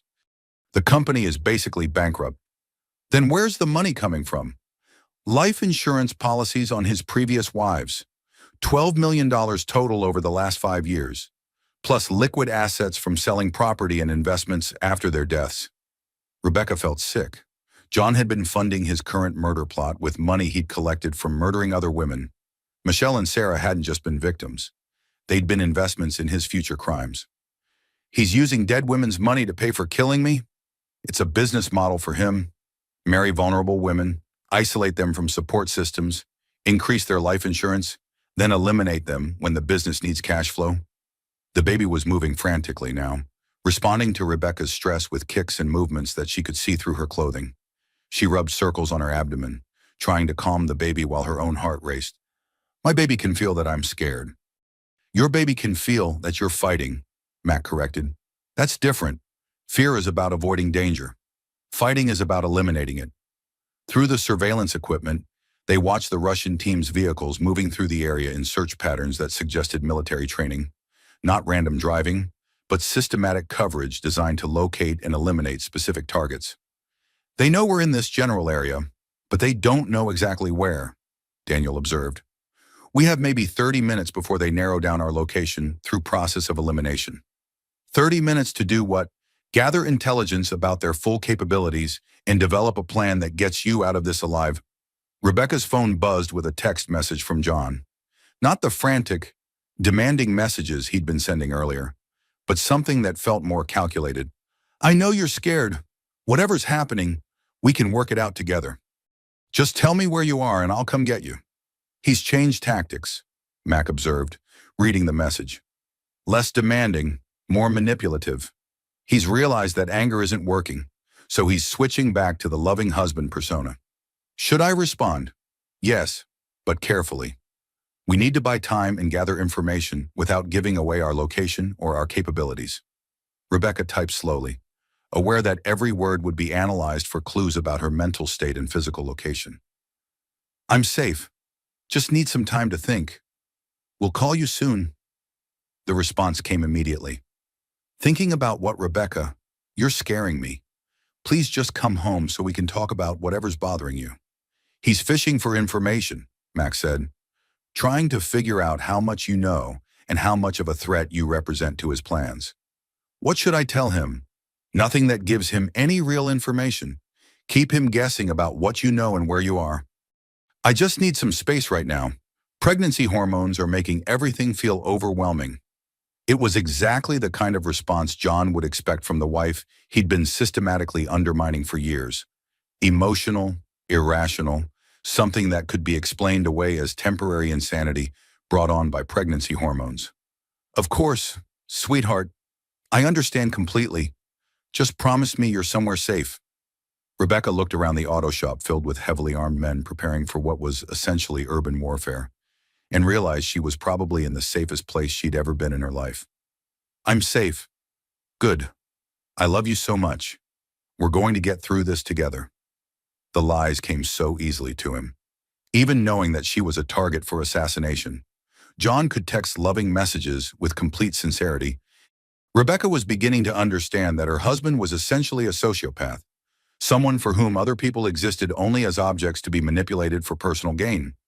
Mac's surveillance equipment detected new movement patterns throughout the city, not just the Russian team they'd been tracking, but additional assets moving with different tactical signatures. Multiple team, he announced, at least 4 different groups, probably more, different training backgrounds, different equipment profiles, different approach strategies. John hired multiple assassination teams. John hired multiple teams and told each of them they were the primary asset with the others as backup. Classic compartmentalization. No single team knows about the others, which means if one team fails or gets compromised, the others can continue the mission. Rebecca felt the full scope of her husband's planning hit her like a physical blow. This wasn't desperation or panic. This was systematic, methodical, professional-level murder planning executed by someone who'd probably been thinking about killing her for months. How long has he been planning this? Based on the complexity and coordination, at least 6 months, probably longer. The life insurance increase, the isolation from family and friends, the financial manipulation, the surveillance, the team recruitment. This is a long-term project for him. Daniel's monitoring equipment picked up radio chatter between the various teams, professional communication protocols, but not quite military standard. Mixed backgrounds, he reported. Some military, some private security, some criminal organization. John cast a wide net to recruit people with different skill sets. What does that mean for us? It means we're facing threats from multiple directions with different capabilities and different rules of engagement. Some of these people might be willing to negotiate or retreat if faced with superior force. Others will fight to the death because that's what they're being paid to do. Rebecca's phone rang again. Same unknown number as before, which meant the Russian team was making another attempt at contact. Don't answer, Max said. Let them think you're avoiding communication entirely. Uncertainty makes people impulsive, and we need them to make mistakes. The phone continued ringing as they monitored the various teams' movements throughout the city. 5 rings, 6, 7. Finally, it went to voicemail. Mrs. Blackwood, this is unfortunate that you do not wish to cooperate with people who are trying to help you. Perhaps you do not understand seriousness of your situation. Your husband, he is very worried, and we are very motivated to reunite you with him quickly. The voicemail ended with what sounded like a threat barely disguised as concern. They're getting impatient, Mac observed. Professional killers don't like extended timelines because it increases their exposure to law enforcement and other complications. What happens when they run out of patience? They stop trying to be subtle and start using overwhelming force to achieve their objectives. Rodriguez finished setting defensive charges around the building, while Thompson established communication with backup assets who could provide support if the situation escalated beyond their immediate capabilities. We're as ready as we can be for a defensive engagement, Rodriguez reported. But ma'am, I need you to understand that if this becomes a shooting war, we're going to prioritize getting you out alive over everything else. Rebecca nodded, understanding that these men were willing to die to protect her and her unborn child. The weight of that responsibility felt almost unbearable. Mac, I need to ask you something, and I need you to be completely honest. Always. Suwanda, are we going to have to kill people tonight? Mac's pause was barely perceptible, but Rebecca caught it. The moment of calculation, of assessing tactical realities and moral implications. Probably, he said finally. The people John hired aren't going to give up and go home just because we asked them nicely. They're being paid to complete a mission, and they'll keep trying until they succeed or until they're physically prevented from continuing. Then I need you to know that I'm okay with whatever you have to do to protect my baby. These people chose to take money to kill a pregnant woman. Whatever happens to them is a consequence of that choice. Mac nodded grimly. That's the right way to think about it. We're not looking for a fight, but if one comes to us, we're going to end it decisively. The surveillance equipment detected coordinated movement from all track teams. They were converging on the auto shop's general area with the systematic efficiency of professionals who'd done this kind of work before. Contact in approximately 15 minutes, Daniel reported. Multiple vectors of approach, probably planning simultaneous assault from different directions. Time to move, Mac announced. This location is compromised. As they prepared to evacuate, Rebecca's phone rang one more time. John's number, not the unknown caller from before. Answer it, Mac said. Buy us 30 seconds while we finish preparations. Hello? John? Rebecca, thank God, where are you? I've been worried sick. His voice carried perfect concern and relief, and Rebecca marveled at how convincing he sounded. If she didn't know what she knew, she would have been moved by his apparent emotional distress. I'm fine. John, just needed some time to clear my head. Clear your head about what, sweetheart? You're 7 months pregnant.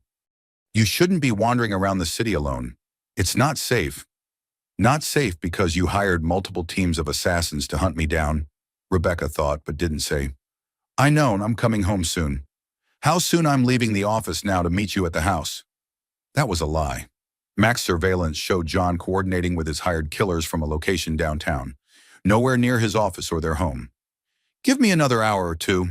I promise I'll be home tonight. An hour or two, Rebecca? This is crazy. Just tell me where you are and I'll come pick you up right now. I said I'll be home tonight. That should be enough. She hung up before he could respond, cutting off what would have been an escalating series of demands and manipulations. Good, Mac said. Firm boundaries without giving him information he can use. Now let's get out of here before his friends arrive. They left through a rear exit that led to an alley system Mac had obviously scouted in advance. 2 vehicles waited, engines running, positioned for rapid departure in different directions. Split up, Mac ordered. Rodriguez and Thompson take the decoy route east. Daniel, you're with me and Rebecca, heading north. Rendezvous at location Bravo in 45 minutes. As they drove through the darkening city, Rebecca realized that her life had become something from an action movie. Car chases and safe houses and men with military training, protecting her from other men with military training who'd been hired to kill her. Where are we going? Somewhere your husband will never think to look? Somewhere we can plan our next move without worrying about surveillance or assault teams. The somewhere turned out to be Aunt Grace's house. Aunt Grace's little blue house with the white picket fence looked exactly the same as it had during Rebecca's childhood visits. Rose bushes in the front garden, wind chimes on the porch. The kind of place where normal families lived normal lives without worrying about assassination plots and hired killers. Mac, we can't bring this to Aunt Grace. She's 70 years old. She doesn't deserve to be caught up in our war.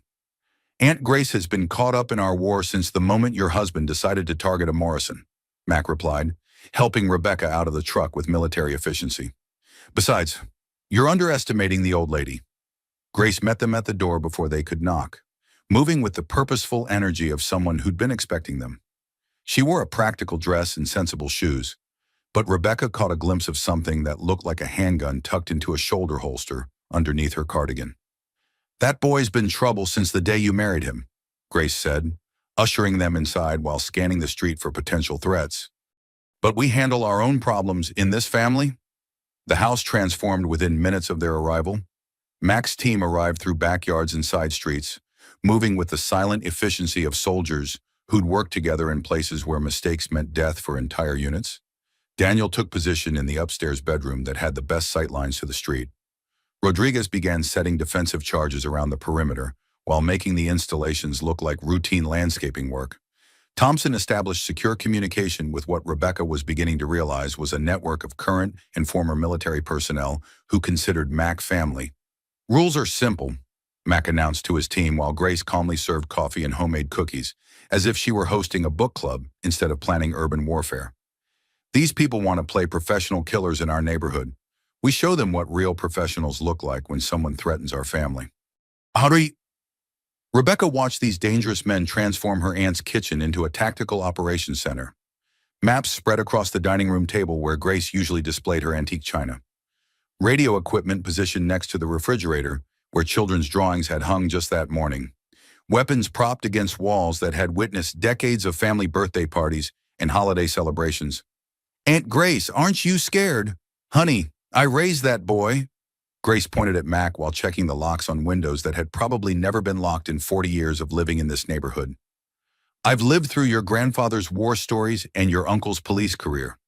Takes more than fancy suits and foreign accents to scare a Morrison woman. But this is different. These people are professional killers. And Mac is a professional protector. I'd rather have him on my side than anyone else I can think of." Through intercepted communications, they learned the true scope of John's operation.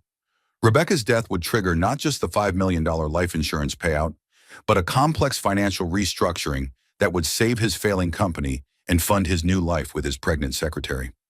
"There's another woman," Rebecca said, the betrayal cutting deeper than the murder plot somehow. Death was abstract, but replacement was viscerally personal. "Amanda Vance," Matt confirmed, showing Rebecca photographs from his investigation. 26 years old, personal assistant for 8 months, currently 2 months pregnant with what she believes is John's first child. Rebecca stared at pictures of the woman who was supposed to replace her. Younger, prettier, more naive. Someone who looked like Rebecca had looked when she'd first met John. Before marriage had worn down her confidence and independence through systematic psychological abuse. She has no idea what she's gotten into. None of his victims ever did. That's how predators operate. They don't show you who they really are until it's too late to escape. Grace produced a shoebox from the hall closet, the kind of container that usually held old photographs or important documents.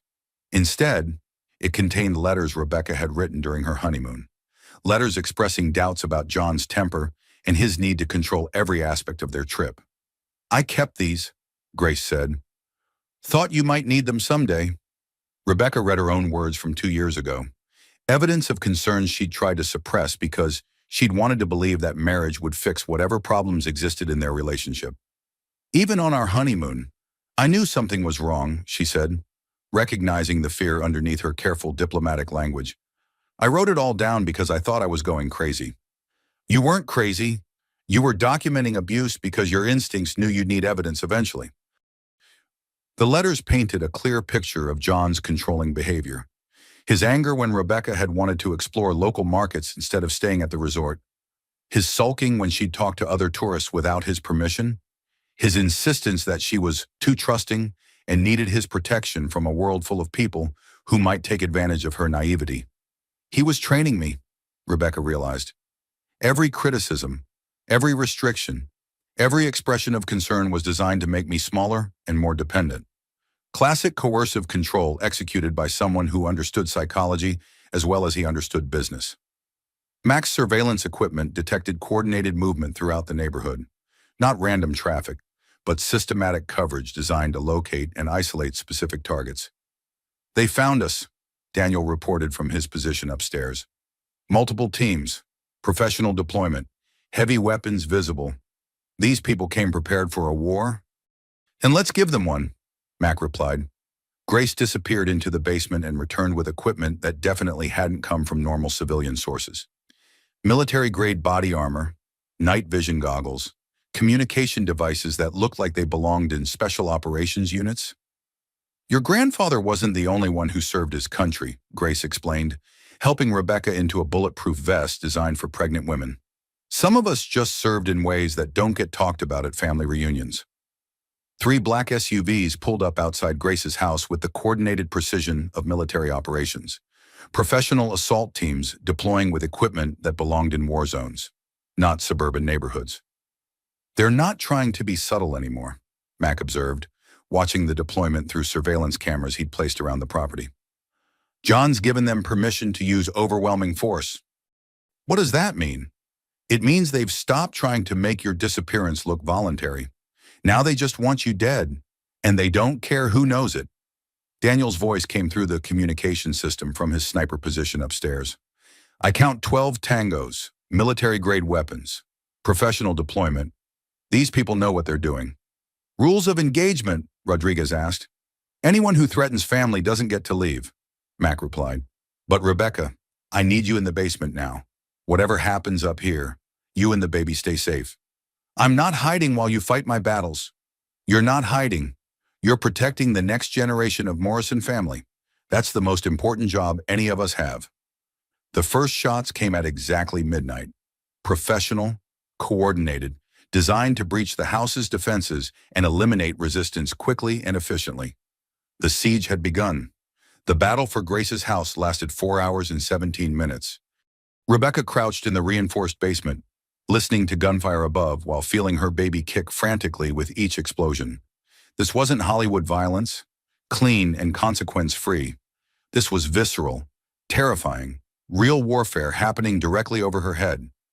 Mac coordinated the defense through his communication system, his voice cutting through the chaos with calm authority that reminded Rebecca why he'd been selected for the most elite military unit in the world. Contact front, multiple tangos advancing on the porch. Daniel, take the shot. Shot away, tango down. Rodriguez, they're trying to breach the back door. Light them up. Charges deployed. Back entrance is secure. Grace sat beside Rebecca in the basement, knitting with steady hands despite the battle raging above their heads. Cables and steel needles clicking together with the same rhythm they'd maintained for 60 years of family gatherings and holiday celebrations. Your grandfather would be proud, Grace said, her voice perfectly calm, while automatic weapons fire echoed through the house. Morrisons protect their own. How are you so calm? Because I know something these fancy killers don't understand. This is our ground. We know every hiding spot, every escape route, every neighbor who'll help without asking questions. They're tourists in our neighborhood, and tourists always lose to locals. The basement had been prepared for exactly this kind of situation. Reinforced walls, independent air supply, communication equipment, and enough supplies to survive for days if necessary. Grace had been planning for this possibility longer than Rebecca had been alive. Aunt Grace, were you military too? Intelligence services, back when women weren't supposed to exist in that world? Your grandfather taught me to shoot, but the government taught me to think strategically about protecting things that matter. I'm not weak for staying with John as long as I did, Rebecca said, the words coming out like a confession she'd been afraid to make. I was gathering strength, getting ready for something. I just didn't know what. You were preparing to survive. Women in abusive relationships develop survival instincts that look like compliance, but are actually intelligence gathering. You were learning your enemy so you could defeat him when the time came. The gunfire above shifted patterns, becoming more sporadic and less coordinated. Mac's voice came through the basement speakers with an update. They're pulling back. First assault failed. They're regrouping for a second attempt, but we hurt them badly. Professional killers don't like taking casualties. It affects their profit margins. Dawn brought relative silence, but not peace. Mac's team had won the first engagement, but victory came with costs. Rodriguez was wounded but stable, a through-and-through shoulder wound that would heal with proper medical attention. Half of Grace's house was destroyed, windows shattered and walls pockmarked with bullet holes that would never be completely repaired. Most importantly, they'd captured one of John's hired killers alive. The interrogation took place in Grace's kitchen, which felt surreal given that the same table had hosted decades of family meals and birthday celebrations.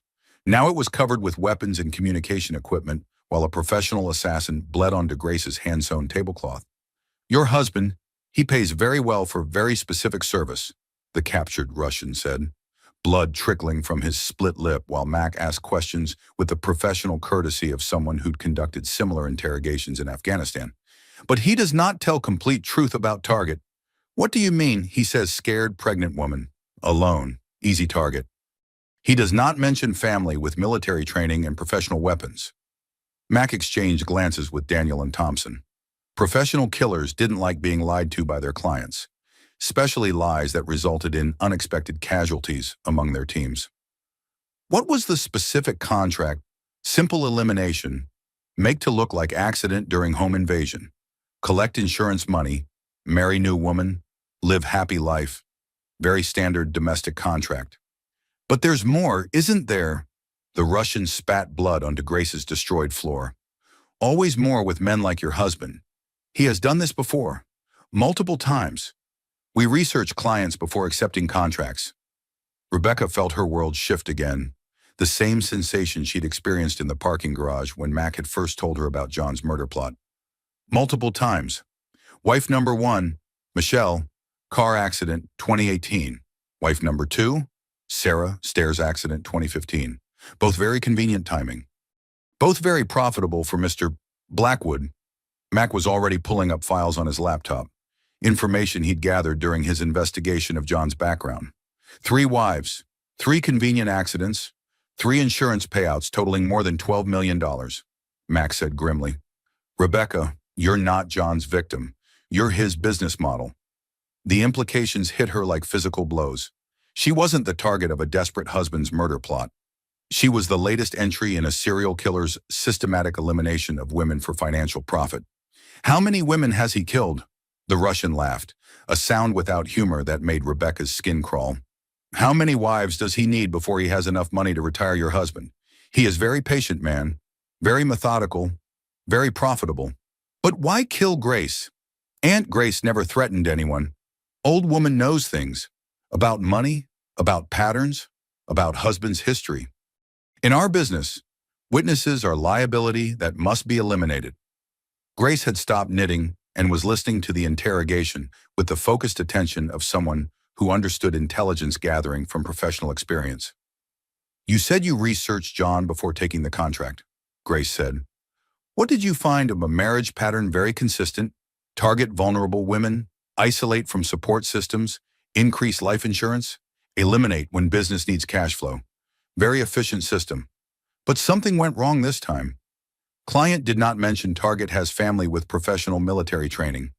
Did not mention family has resources and connections.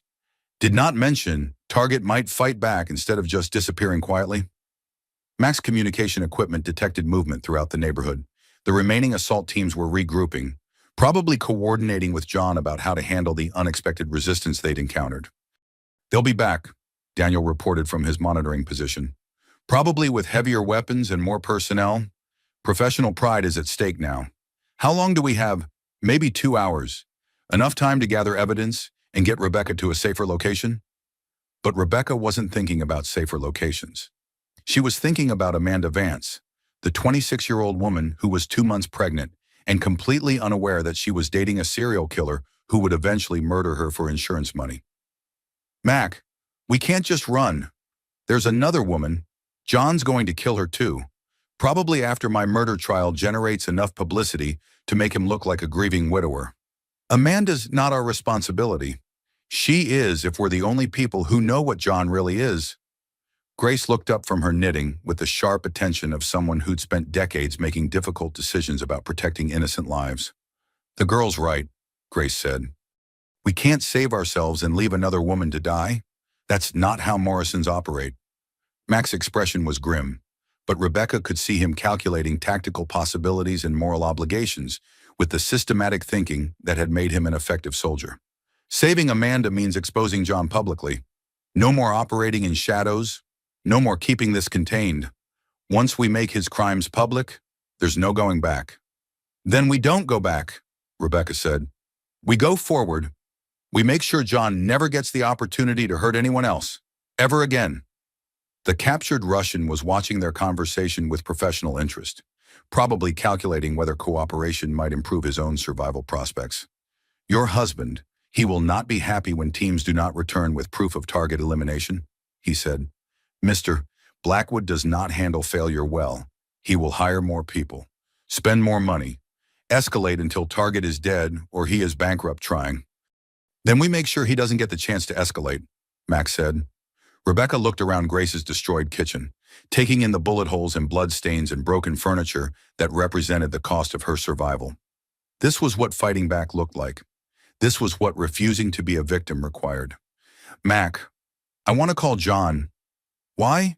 Because I want him to hear my voice and know that he failed. I want him to understand that his perfect plan fell apart because he underestimated his target. Mac considered the tactical implications of direct contact with John while monitoring the communication equipment that tracked hostile movement throughout the area. It's risky. Once he knows you're alive and fighting back, he'll stop trying to make this look like an accident and start using overwhelming force to eliminate you. He's already using overwhelming force. At least this way, he'll know why he's losing. Soon, Grace had finished her knitting project, which turned out to be a baby blanket in soft yellow wool. She held it up for Rebecca to see, a tangible reminder of what they were really fighting for. Your baby's going to need this when all this unpleasantness is finished, Grace said practically. Morrison children should have proper blankets made by family. Rebecca felt tears she hadn't realized she was crying. This stubborn, dangerous, wonderful family had risked their lives to protect her and her unborn child. Now it was time to make sure that sacrifice meant something more than temporary survival. Make the call, she told Mac. It's time John learned what happens when someone targets a Morrison. Detective William Thompson arrived at Grace's house 43 minutes after Mac's call, bringing with him the methodical attention of a 20-year police veteran who'd seen every kind of human cruelty and still believed in the possibility of justice. Mac had contacted Thompson specifically because he was former military himself, someone who understood the bonds of service and the obligations that came with protecting innocent lives. Thompson took one look at the bullet holes in Grace's walls and the captured Russian bleeding onto the kitchen floor, and his expression hardened with the kind of anger that came from seeing predators target vulnerable people. 3 wives, Thompson said, reviewing the evidence Mac had compiled over the last week. 3 convenient accidents, 3 insurance payouts totaling $12 million over 5 years, and now he's going for wife number 4? Rebecca sat at Grace's damaged kitchen table, 7 months pregnant and preparing to face her husband as what he truly was. Not the charming CEO who'd swept her off her feet at a corporate networking event. Not the protective husband who'd gradually isolated her from friends and family. A serial killer who specialized in murdering the women who loved him for financial profit.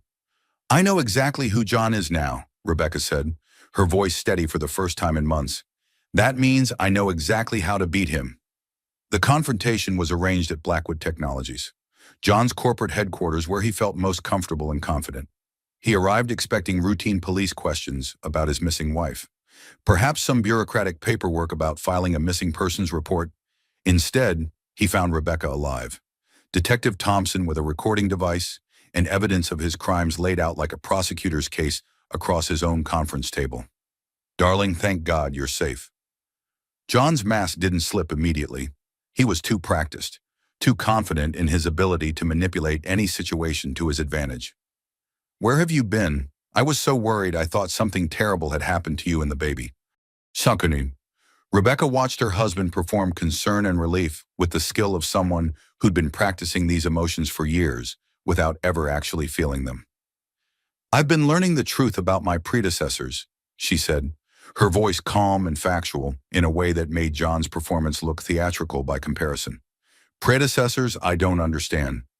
What predecessors? Michelle Blackwood died in a car accident in 2018 while 7 months pregnant.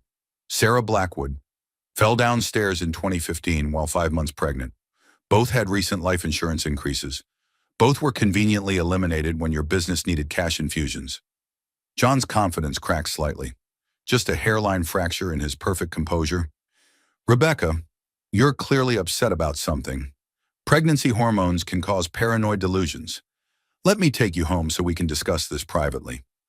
The difference between Michelle and Sarah and me, Rebecca continued, ignoring his attempts at manipulation, is that I have family who fights back. Max stepped out from behind the one-way mirror that separated the conference room from John's private office. He looked exactly like what he was, a professional killer who'd been trained to protect innocent lives from predators. Contract fulfilled, Mr. Blackwood, Max said with military formality. $100,000 for the safe delivery of your wife to the specified location, exactly as ordered. John's mask finally shattered completely. You were supposed to kill her. That wasn't in our contract. You said make her disappear. I made her disappear from your reach. Permanently.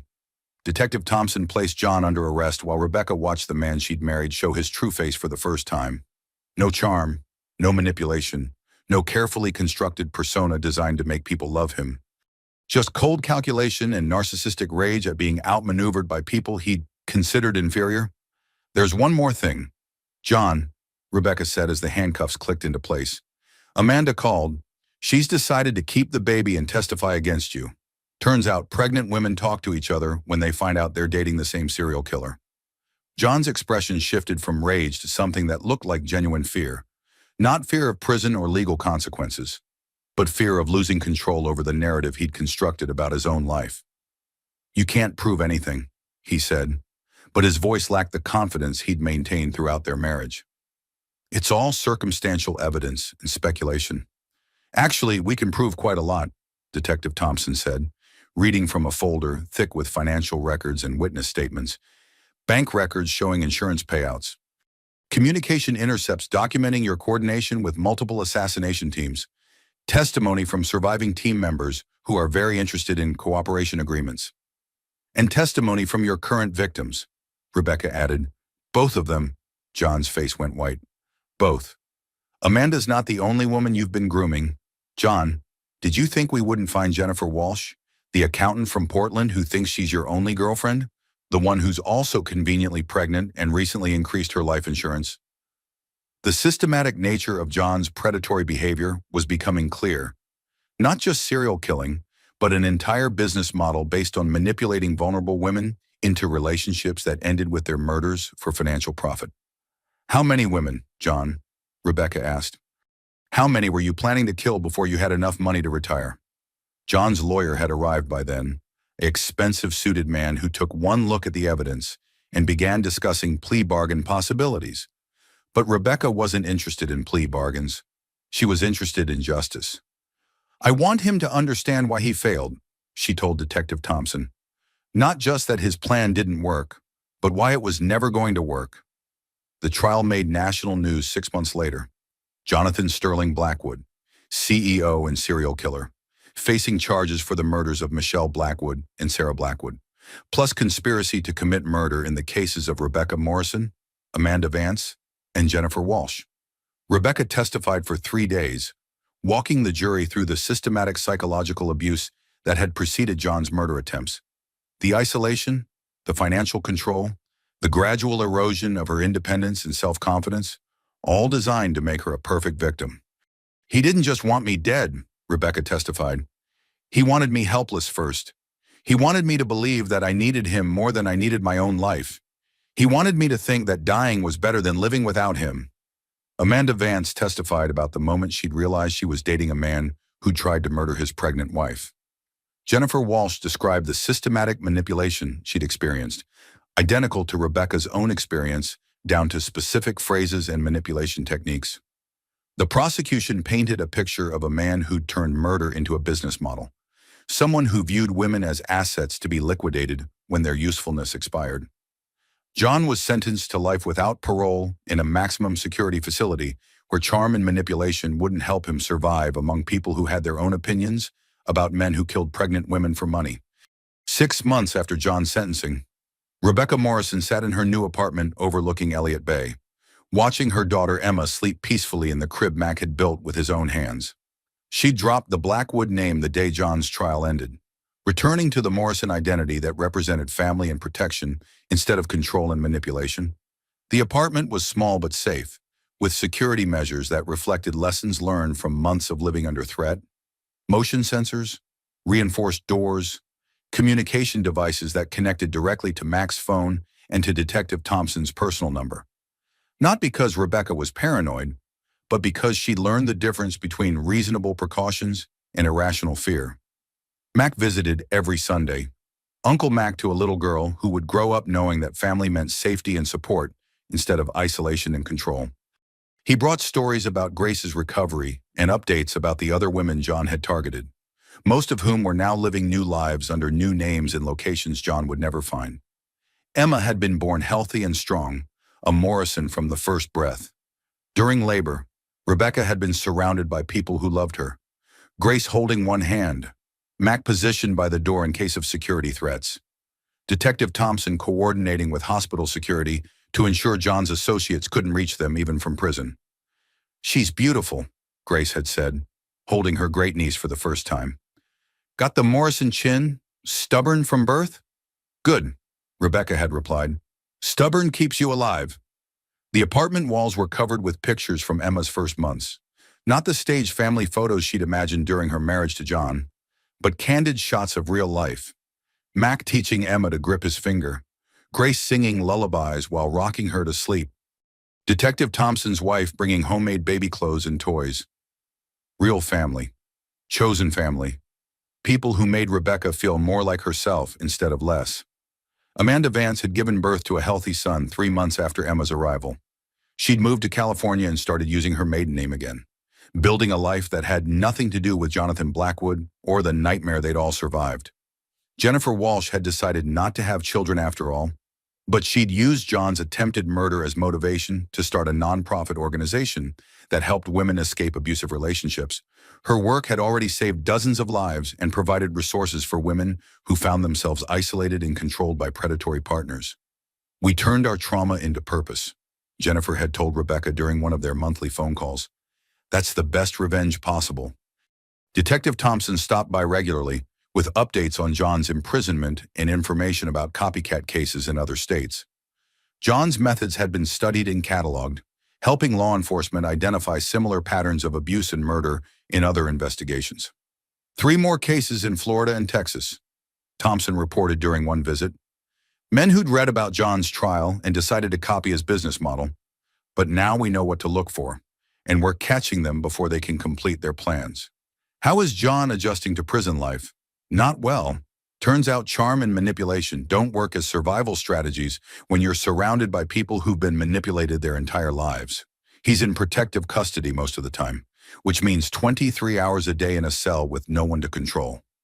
Rebecca felt a moment of satisfaction at the image of John trapped and powerless, experiencing a fraction of the helplessness he'd imposed on his victims. Grace had moved into a new house after her old one became uninhabitable from the battle damage. The new place was smaller but better fortified, with security systems that would make professional criminals think twice about targeting Morrison family members. I'm too old to rebuild my life around fear, Grace had said while showing Rebecca the hidden weapons caches and reinforced safe rooms. But I'm not too old to be prepared for people who think they can intimidate Morrison women. The final scene brought everything full circle. Rebecca sat in the same medical building parking garage where Mac had first saved her life. But now she was there for Emma's 6-month checkup, and she wasn't afraid. The shadows that had once seemed threatening now looked normal. The echoing footsteps that had made her nervous were just other parents and patients going about their routine medical appointments. The underground garage was just a convenient place to park, not a potential crime scene. Her phone rang as she was loading Emma into the car seat. Unknown number, but Rebecca had learned to be cautious without being paralyzed by fear. Hello, Rebecca. This is Michelle Patterson. I read about your case in the newspapers, and I think my husband might be. The voice broke with the kind of desperate fear Rebecca remembered from her own darkest moments. Rebecca looked at Emma, sleeping peacefully in her car seat despite the conversation about predators and victims happening just inches away. She thought about Mac waiting in his truck nearby, always ready to protect his family. She thought about Grace and Detective Thompson and all the other people who'd risked their lives to make sure she and Emma could have a future. Yes, Rebecca said, we can meet, and I know exactly who to call. Michelle Patterson would be the first, but not the last. Rebecca had learned that her survival story was also a roadmap for other women trapped in similar situations. The Morrison family's network of protection could expand to include people who weren't related by blood, but were connected by the shared experience of surviving predators.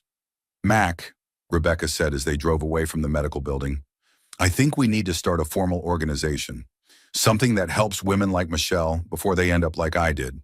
Another case. Another chance to turn victims into survivors. Emma gurgled happily in her car seat, already showing the Morrison determination that had saved her mother's life before she was even born. The story ended where it began, with family, with protection, with the unbreakable bond that said when you mess with one Morrison, you mess with all of them. Rebecca Morrison had learned that love doesn't require you to disappear. Real love makes you more yourself, not less. Real love makes you stronger and more independent, not weaker and more dependent. And sometimes family isn't born through genetics. Sometimes it's forged through shared danger and mutual protection, and the kind of stubborn loyalty that says no one hurts our people and gets away with it. Jonathan Blackwood had been wrong about everything. Wrong about Rebecca's strength. Wrong about her family's determination. Wrong about his ability to manipulate and control people indefinitely. Most importantly, he'd been wrong about the kind of woman he'd chosen to target. Rebecca Morrison was no longer a victim.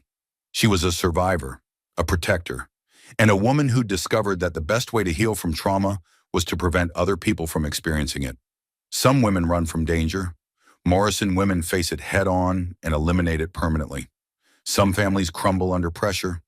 The Morrison family gets stronger and expands to include anyone who needs protection from predators who think violence and manipulation are acceptable tools for getting what they want. Jonathan Blackwood had targeted what he thought was an isolated, vulnerable pregnant woman. Instead, he'd awakened a network of protectors who would spend the rest of their lives making sure no one else would suffer what Rebecca had suffered. That was justice. That was victory. That was the Morrison way. Emma Morrison would grow up free, free from fear, free from control, free from the kind of manipulation that had nearly destroyed her mother. She would grow up knowing that family meant safety and that strength was something you shared with people who needed it, not something you used to dominate people weaker than yourself. The war was over, the survivors had won, and the next generation would be stronger because of the battles their mothers had fought and won. Rebecca Morrison was finally home. Rebecca Morrison proved that some women are much more dangerous than they appear, especially when they're pregnant, desperate, and backed by family who know how to wage war. Jonathan Blackwood thought he was eliminating a helpless victim. Instead, he awakened a survivor who would spend the rest of her life making sure no other woman would suffer what she'd suffered. If this story opened your eyes to the reality of coercive control and domestic violence disguised as love, you're not alone. Rebecca's experience is more common than most people realize, and her survival is rarer than it should be. Help us reach other women who might need to hear this story. Hit that like button if Rebecca's courage inspired you. Share this with someone who needs to understand that real love makes you stronger, not weaker. Subscribe and ring the notification bell so you never miss stories about ordinary people doing extraordinary things to protect the ones they love. And remember, if you or someone you know is experiencing relationship control that feels like Rebecca's story, there are people who can help. The National Domestic Violence Hotline is available 24 hours a day at 1-800-799-7233. Your comments mean everything to us. Tell us what you thought about Rebecca's journey. Share your own insights about recognizing dangerous relationships, or let us know what stories you'd like to hear next, because every survivor's story might be the key that unlocks someone else's prison. Thank you for listening, and we'll see you in the next story.